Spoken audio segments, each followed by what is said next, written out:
The blade was an inch from my throat when the horn sounded to end the 5th round, and I still do not know how my arm found the strength to block it. My name is Ethan Blake, and I was the only human ever allowed to stand inside the Court of Iron.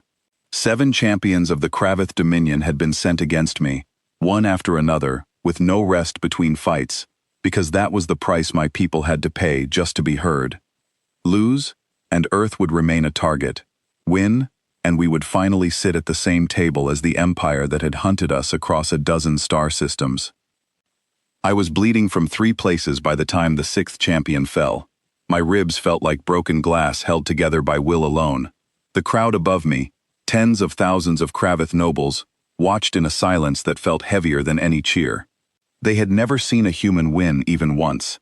They had certainly never expected one to win 6 times in a row. The 7th champion never came. Word reached the arena that she had withdrawn, unwilling to fight a man who was already broken and still standing. That refusal, I would later learn, cost her family great shame, but in that moment, all I understood was that I had won. The trial was over. I had done what no soldier from any species had done in 3,000 years. The healers pulled me from the sand and sealed my wounds, and 3 days later, I was brought before the Emperor of the Kravith Dominion. He received my reward. Tradition demanded that the winner of the Trial of Iron be given the hand of one of the Emperor's daughters in marriage alliance. Such a bond, sealed in Kravith law, would end our war forever and bind both our peoples for 100 generations.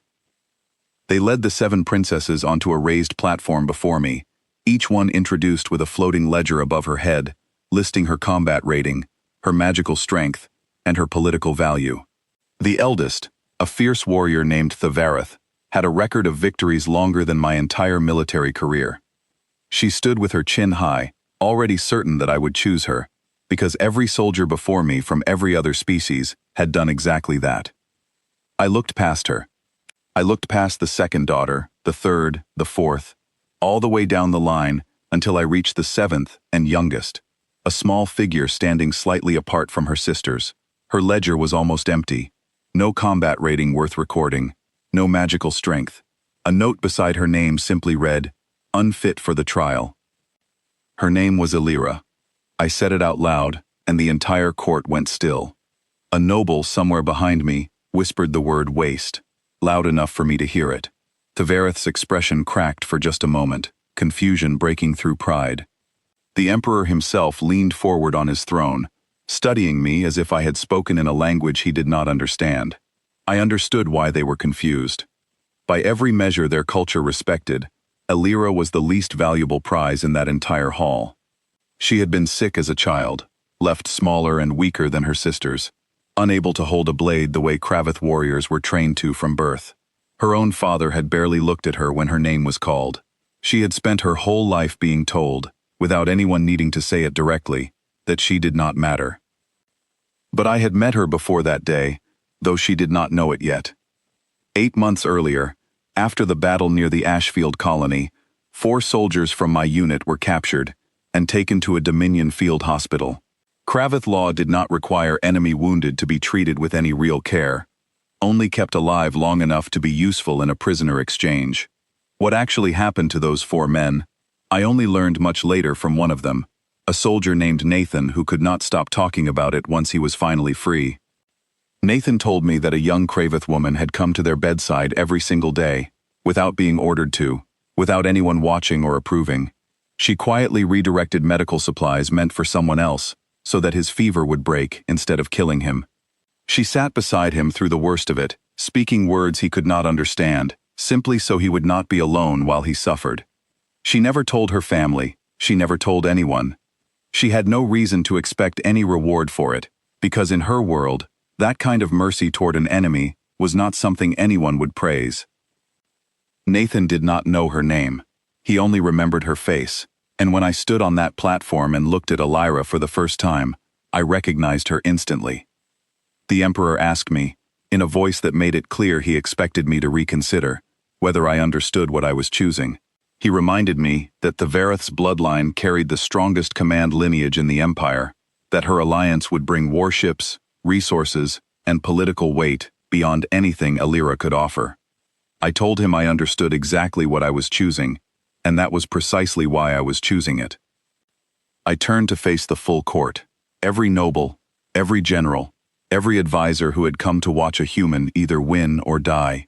I told them that I had spent my whole life on a battlefield, and that anyone who has truly lived through a long war learns something that a short war never teaches you. Winning the fighting is never the hardest part. What comes after is harder. Two peoples who have spent years trying to destroy each other do not simply become friends the moment the fighting stops. Somebody has to build the bridge between them, one small act at a time, long after the medals have been handed out and the soldiers have gone home. I told them their empire had spent 3,000 years training daughters who could win a war.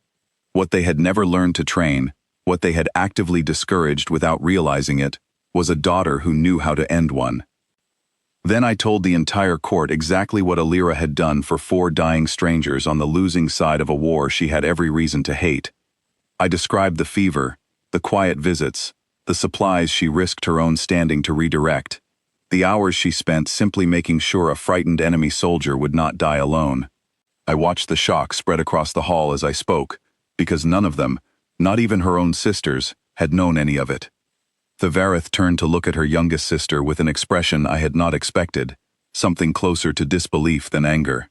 The Emperor's face, usually unreadable, showed something that might have been shame.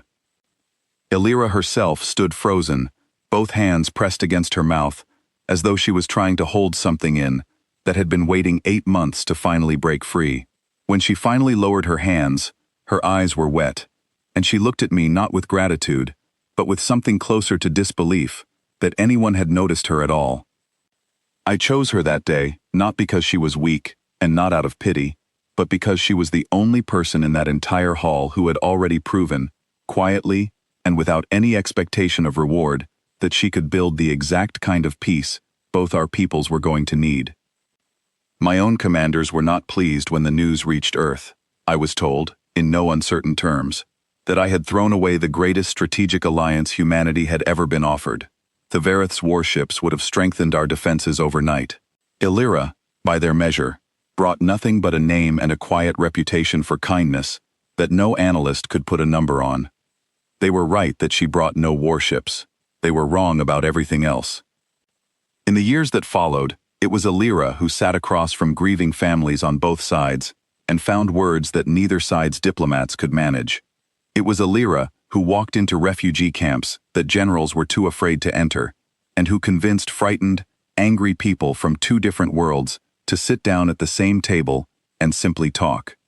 It was Alira, small and unranked and once dismissed as unfit, who became the reason the peace between humans and the Kravith Dominion actually held, year after year, long after the last warship had been decommissioned.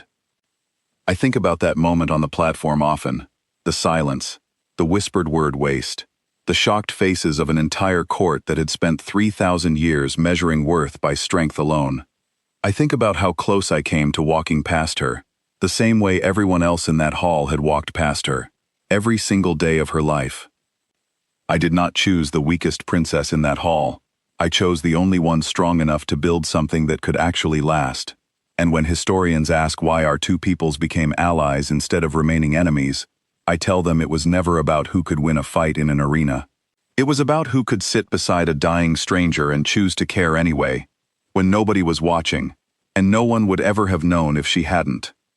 That is the kind of strength no ledger in that hall was ever built to measure, and it is the only kind of strength that ever truly changes the future.